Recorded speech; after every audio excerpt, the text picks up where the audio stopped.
अस्सलाम वालेकुम। मेरा नाम डॉक्टर मरियम खोकर है। मैं नफ्सियात की डॉक्टर हूँ और कंसल्टेंट साइकाइट्रिस्ट के तौर पे मैं फ़ैसलाबाद में अपनी खिदमात सर अंजाम दे रही हूँ।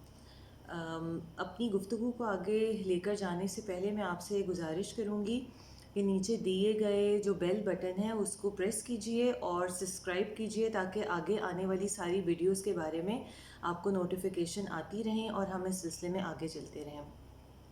मौसम के हवाले से आज मैं आपसे जिस बीमारी के बारे में बातचीत करने लगी हूँ, इस बीमारी को बाइपोलर डिसऑर्डर कहते हैं। यानी अगर उर्दू में सादा ज़बान में समझने की कोशिश की जाए तो इसे दो तरफ़ा मिजाज की बीमारी कहा जाता है। इस बीमारी की दो किस्में होती हैं, टाइप 1 और टाइप 2। पहले हम टाइप 1 के बारे में डिस्कस करेंगे।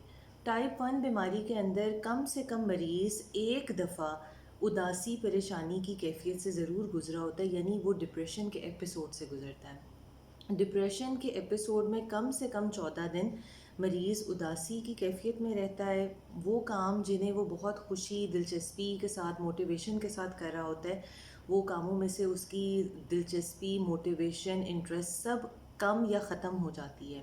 ये दो मेजर अलामतें हैं। इसके अलावा जो बाकी अलामतें हैं उदासी परेशानी के एपिसोड या बीमारी की, उसके अंदर मरीज़ की नींद या भूख का कम या ज़्यादा होना, उसे नेगेटिव किस्म की सोचें आना स्टार्ट हो जाती हैं जिसमें वो बग़ैर वजह के मुजरिमाना एहसास के अंदर मुब्तला हो सकता है, जिसके अंदर वो अपने आप को दूसरे लोगों के साथ मवाजना करने के दौरान कमतर महसूस करता है। इसके साथ साथ जब ये मामलात और सूरत हाल बढ़ना शुरू होते हैं तो मरीज़ को शिद्दत वाले सिलसिले में ख़ुदकुशी की सोचें भी आ सकती हैं और वो ख़ुदकुशी की कोशिश भी कर सकता है। ये तो सारी जो सिलसिले हमने भी डिस्कस किए हैं, ये तो मैंने डिप्रेसिव एपिसोड के बारे में आपको बताया है। इसके साथ साथ कैसे ये बीमारी डिप्रेशन से मुख्तलिफ हो जाती है और क्यों इसको बाइपोलर कहा जाता है, उसका दूसरा रीज़न ये है कि इसमें डिप्रेशन के एपिसोड के आने के साथ साथ मेनिया नाम का एक एपिसोड जो है वो मरीज़ के ऊपर तारी होता है। ये मेनिया का एपिसोड तारी होने की वजह मौरूसी भी है। इसके अलावा मरीज़ अगर किसी वजह से अपनी नींद को ठीक तरीके से पूरा ना कर पा रहा हो तो भी ये एपिसोड मरीज़ के ऊपर इंड्यूस हो सकता है। इसके अलावा मरीज़ बग़ैर मशवरे के अगर कुछ ख़ास किस्म की अद्वियात इस्तेमाल करे तो भी ये कैफ़ियत मरीज़ के ऊपर तारी हो सकती है। और इसके साथ साथ मौसम की तब्दीली के जो महीने होते हैं उनमें भी इस तरह की कैफ़ियत के आने के इम्कानात हो सकते हैं। आइए अब हम ये डिस्कस करते हैं कि आखिर ये मेनिया की कैफ़ियत क्या है। मेनिया की कैफ़ियत में कम से कम मरीज़ का 7 दिन होना ज़रूरी है। अगर मरीज़ 7 दिन इस मेनिया की कैफ़ियत में होता है तो हम तशख़ीस बाकायदा करते हैं कि ये मेनिया का एपिसोड पेशेंट का चल रहा है। मेनिया के एपिसोड में मरीज़ ज़रूरत से ज़्यादा बोलना स्टार्ट कर देता है, उसके रवैये के अंदर बेबाकी आ जाती है, वो जारहानापन में अपने रवैये और गुफ्तगू में चला जाता है, यानी वो काम कर रहा होता है जो अमूमी तौर पे नॉर्मल हालत में एक शख्स करने से पहले सोच रहा होता है। इसके अलावा मरीज़ की हर काम में ज़रूरत से ज़्यादा जल्दबाज़ी आ जाती है, यानी वो ज़रूरत से ज़्यादा पैसे खर्च करना स्टार्ट कर देता है। इसके अलावा मरीज़ का जारहानापन कई दफ़ा सोचों में इस हद तक भी चला जाता है कि मरीज़ जो गुफ्तगू कर रहा होता है वो गुफ्तगू काफ़ी हद तक ख़तरनाक हो जाती है। वो अपने रवैयों में, अपनी ज़िंदगी के बाकी बहुत से मामलात में जो ख़तरनाक सूरत हाल इस तरीके से भी लेना स्टार्ट कर देता है कि वो बग़ैर सोचे समझे अपनी प्रॉपर्टी, अपनी ज़रूरत की वो चीज़ें या ख़ास चीज़ें जिसका उनको ख़्याल रखना चाहिए वो इर्द-गिर्द के लोगों को बताना स्टार्ट कर देता है या वो लोगों में बाँटना स्टार्ट कर देता है।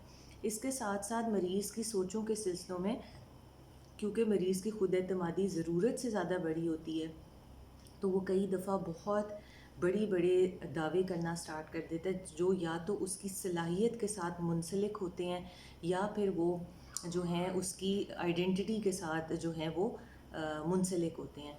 इस अहम अलामत को ग्रैंडियोस डिलूजन कहा जाता है। ग्रैंडियोस डिलूजन से मुराद यहाँ पर ये है कि मरीज़ अपने हवाले से, अपनी सलाहियत या अपनी शनाख्त के हवाले से बहुत बड़ी-बड़ी बातें और बहुत बड़े-बड़े दावे करना स्टार्ट कर देता है। और जिसमें वो अपने बारे में ये भी कह सकता है कि मैं उड़ सकता हूँ, 5वीं मंज़िल पे खड़े होके वो लोगों के सामने ये दावा कर सकता है कि मैं नीचे छलांग लगाऊँगा और मुझे कुछ भी नहीं होगा।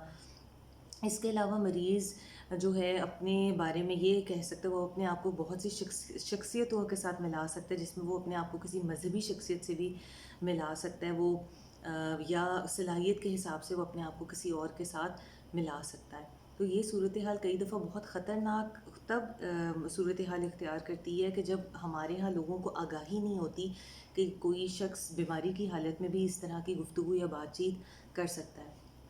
لوگوں کا یہ خیال ہوتا ہے کہ شاید ایک شخص جو ہے وہ رویے کے حساب سے بے باک ہو گیا اور شاید بدتمیز ہو گیا، اس لیے وہ یہ سارا کچھ کر رہا ہے، جبکہ پیشنٹ جب اس کنڈیشن یا حالت میں ہوتا ہے تو اس کی انسائٹ ایبسنٹ ہوتی ہے۔ انسائٹ ایبسنٹ سے مراد یہ کہ مریض یہ صلاحیت کیمیکلی طور پہ، دماغی طور پہ کھو بیٹھتا ہے کہ آیا وہ جو بھی گفتگو کر رہا ہے، وہ جو بھی اس کے رویے ہیں، وہ ماحولیاتی حساب سے، سماجی حساب سے ٹھیک ہیں بھی کہ نہیں ہیں۔